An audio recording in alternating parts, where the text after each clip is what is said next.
Welcome to Celtic Roots Farm. Today in our video we're going to go over the two different types of tractors that we use for our chickens, our meat birds on the farm. We have two different styles. We have an A-frame and we have a low ground square. So the first thing we're going to talk about is the A-frame. The A-frame is also known as the John Siskovich chicken tractor. You can get these online, you can buy his book, and that's what we did last year. We like this one for a couple of reasons. We like the fact that it's high, that we can walk in there. Have to scrunch over a little bit. My husband's almost 6'2", so he has to scrunch over a little bit. I can pretty much walk in there comfortably and move around, so I like that about it. I also like the fact that it's got the feeder in the middle of the tractor. So when I walk in, I don't have to walk around everything and get to the back of it. I like that the fact that it has easy access to feed. The other thing that we did was we put the waterer on the back, and we'll come over and I'll show you what we did there to make it a little bit easier for us to give the birds water each day without having to go into the tractor. So on the back of the tractor is where we put the water. And we just kind of built this L-framed bracket from 2x4s. And then we attached a hose and a funnel. And that hose goes into the bucket. And then when we need to fill the bucket up again, we just put the hose inside here and it fills that bucket. So we don't have to go in and out every single day.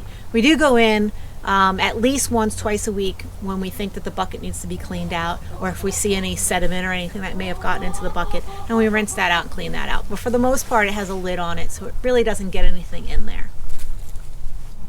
One of the things that we added to the tractor that wasn't part of the original plan is this board here, and it does come off. It's easy to come off. We just have two screws holding it in place, and this was for just some wind barrier because we get a lot of wind up here. We're up on top of a mountain, and it can get pretty cold at nighttime, so we wanted to give them a little extra protection besides the tarp coming down on the sides. We just wanted to give them a little bit more of a wind barrier here.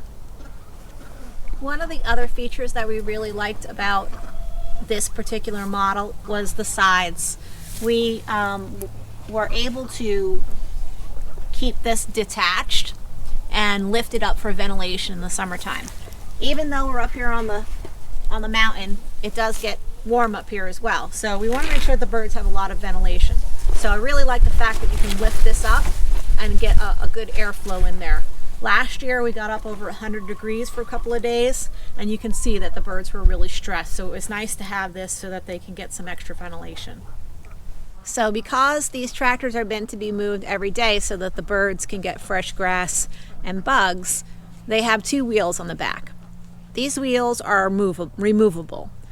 As you can see, they're on right now, and there's a little bit of an elevation in the back with potential for something to get in there to get the birds. So you can take them off and lower it down to keep the birds safe. Another aspect that we liked about this tractor was that the water and the feed system is attached, so when we move the tractor, everything moves with it. So one of the things that we modified from the instructions was at the rope here where we pull the tractors to move them every day. We found that we were having a bit of discomfort in our hands trying to pull these, or at least I did. And so in another video I found someone that put PVC pipe or a metal pipe on the rope, which really helped a lot. So that's what we did here. We added a metal pipe to the rope, and it really helped to give us a little bit more stability in lifting this. The other thing was one of the mistakes we made in the beginning with the rope was we had way too much rope. Just too much slack made it difficult for us to lift it and pull it. Overall, we really liked this style of tractor. Two of our dislikes was the cost and the time it took to build. There was a lot of intricate cuts that were needed, and it took us a couple of days to put it together. So this is our square frame chicken tractor. We liked this one because it was a lot cheaper to make and it was a lot easier to make. It also holds a lot more birds. This holds 50 birds compared to the A-frame that only holds 30. This tractor has a door on the top, and we have to remove the food and the water before we actually move the chickens each time.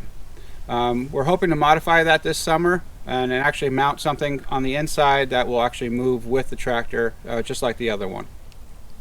So we use a tarp for this chicken tractor as well. It will drape over the center bar and hook onto each side. The tarp will keep the birds out of the sun and keep them dry from the rain. Because of the size and weight of this tractor, we modified the wheel system by adding a carriage bolt on each corner. That way we'll be able to move it in either direction. We found that using a hand cart allows us to move the square frame chicken tractor a lot easier.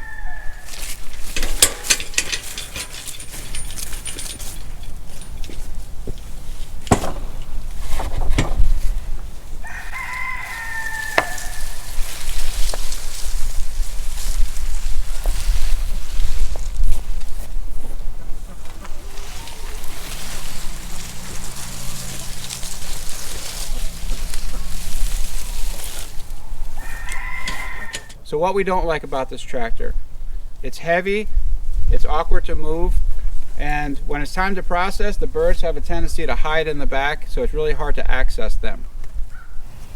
So after using both tractors for the season last year and kind of reviewing the pros and cons, we decided that we liked